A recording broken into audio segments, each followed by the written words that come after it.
Good morning, this is Nicholas from Gandora Gaming, and welcome to 2023. And we had some brand new cards revealed yesterday. I didn't have a chance to go over with them, I was too busy celebrating New Year's. But we have some two new cards to go over, so let's do this. So, first things first, drag your opponent to hell with Zoma the Earthbound Spirit.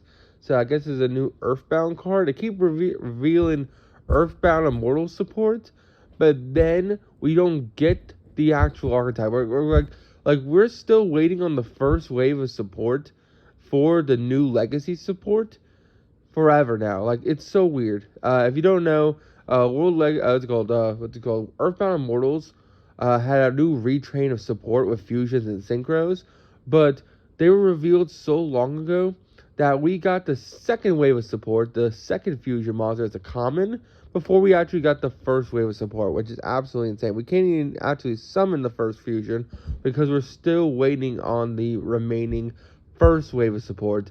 And then there's still the third wave of support, and now here's a fourth wave of support. So they're really supporting this archetype that us in the TCG have not even got to yet. So that's kind of crazy.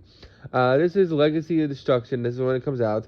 This is Zoma, the Earthbound Spirit. It looks like it's a retrain of the Trap Monster. If you don't know, the original Trap Monster is like an 1800 beat stick that, if it's destroyed by battle while it's in defense position, inflicts battle damage to your opponent equal to that monster's attack. Maybe this thing does the same thing. Let's find out. So, this card is a continuous Trap Monster. Go use the first and second effect of this card once returned. You special summon this card as an effect monster, level 4 Dark Zombie, 1800 attack, 500 defense. If the following effects, it is still a trap monster. So, your monsters your opponent controls that can attack must attack this card. So, that's actually pretty good.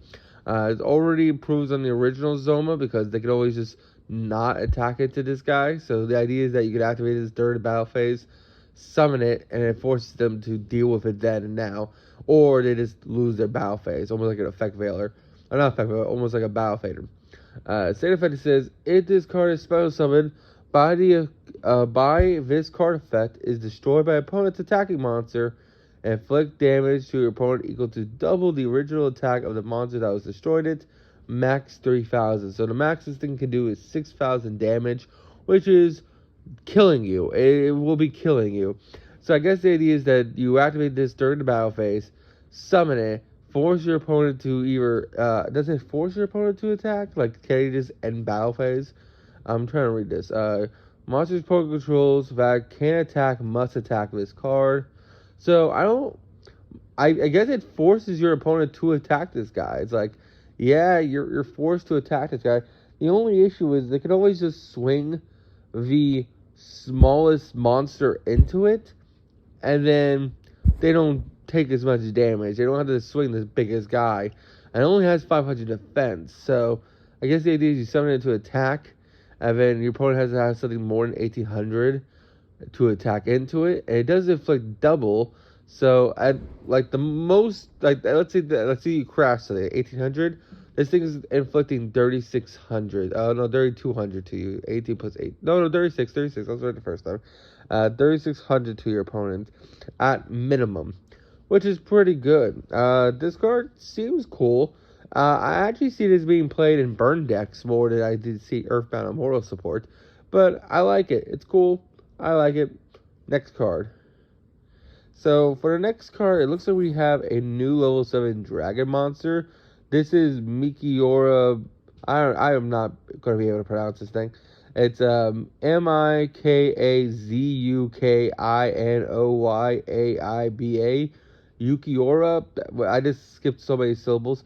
Whatever. It's the Crescent Dragon. It's a level 7 Dark Dragon.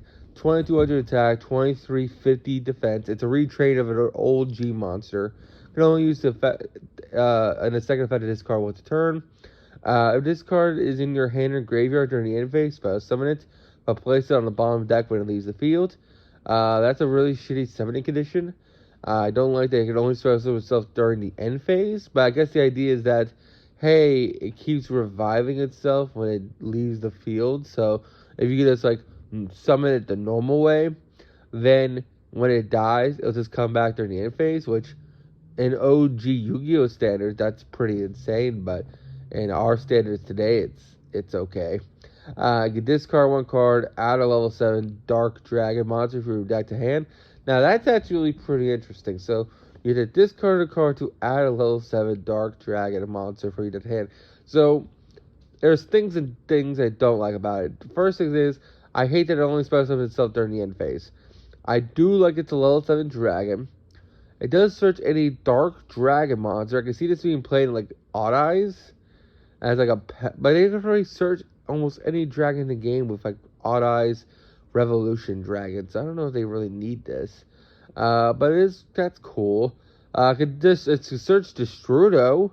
It doesn't really work well with Destrudo because Destrudo already makes level 7 synchros, and this guy's already a level 7, so that doesn't work. But ultimately, I like it. I think this card's interesting. Maybe it's Red Eye support. This is just like, if Red Eyes can summon this thing onto the field, it searches any Red Eyes monster. So maybe that's where you're supposed to play this card in. Odd Eyes or Red Eyes. I'm not really sure though. But hope you all enjoyed. Don't do anything stupid. And I'll see you on the next one. Bye-bye.